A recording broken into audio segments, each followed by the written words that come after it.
एक गांव में आरिफ नाम का एक गरीब ताजिर रहता था। वो पैसे की एवज बाजार में तरह तरह की चीजों का कारोबार करता था। शुक्रिया आरिफ भाई। अरे नहीं, ये तो मेरा काम है शुक्रिया के साथ। आरिफ के पास एक गधा था खाओ खाओ मेरे दोस्त। और वो गधे की पीठ पर सामान की बोरियां रख कर बेचने बाजार जाया करता था। आरिफ गधे पर बहुत मेहरबान था। वो इसकी देखभाल करता, उसे नहलाता, साफ सुथरा रखता और उसे खाने के लिए अच्छा खाना देता था, क्योंकि गधा आरिफ के कारोबार के लिए बहुत जरूरी था। और सुनाओ आरिफ भाई, काम कैसा चल रहा है? गधा जवान और मजबूत था, लेकिन वो बहुत ही सुस्त और काहिल था। उसे काम करना बिल्कुल पसंद नहीं था। अरे नहीं, फिर से काम। गधा सिर्फ आराम, खाना और सोना चाहता था। अरे नहीं, हमें दोबारा बाजार जाना पड़ेगा। गधा सोचता था, आका को किसी दिन तो छुट्टी करनी चाहिए। मुझे तो छुट्टियां पसंद हैं। लेकिन गधे को ये नहीं मालूम था कि अगर उसका मालिक एक दिन की छुट्टी कर ले तो वो कुछ कमाकर नहीं ला पाएगा और उसको और उसके मालिक को खाने को नहीं मिलेगा।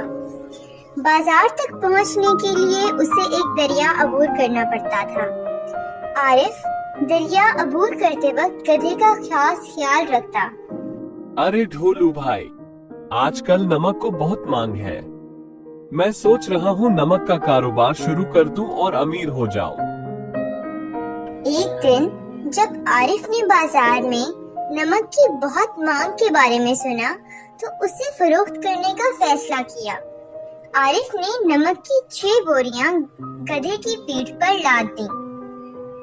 वो बाजार की तरफ चलने लगे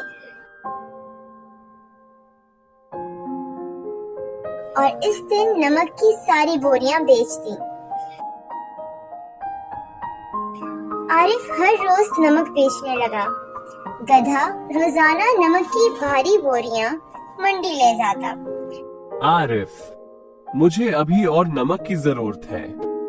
अगर तुम चाहो तो सारा नमक मुझे बेच सकते हो। कुछ दिन गुजर गए और आरिफ नमक बेचता रहा। अरे वाह, मेरा काम तो चल पड़ा। एक दिन जब वो दरिया पर पहुंचे और उसे अबूर कर रहे थे तो गधा फिसल गया और कुछ नमक दरिया के पानी में घुल गया। आरिफ ने गधे को दरिया से बाहर निकाला। अरे नहीं, ये क्या हो गया? गधे को लगा कि उसकी पीठ पर पड़ी बोरियां अब हल्की हो चुकी हैं। अगले दिन जब आरिफ और उसका गधा दरिया पार कर रहे थे, गधा जानबूझकर दरिया में फिसल गया।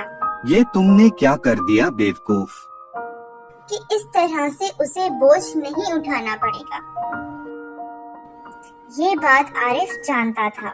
अगले दिन आरिफ ने 8 बोरियां गधे की पीठ पर लाद दी और वो दोनों बाजार की तरफ चलने लगे।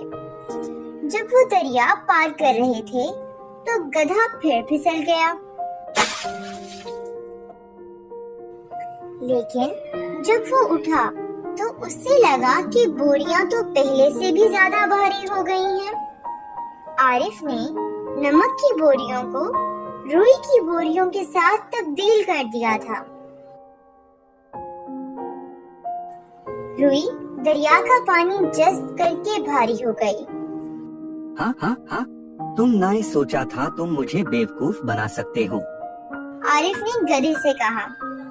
गधा रुई की 8 भारी बोरियां मंडी ले गया और फिर घर वापस आ गया। उस दिन के बाद से गधे ने फिर कभी अपने मालिक के सामने सुस्ती दिखाने की हिम्मत नहीं की।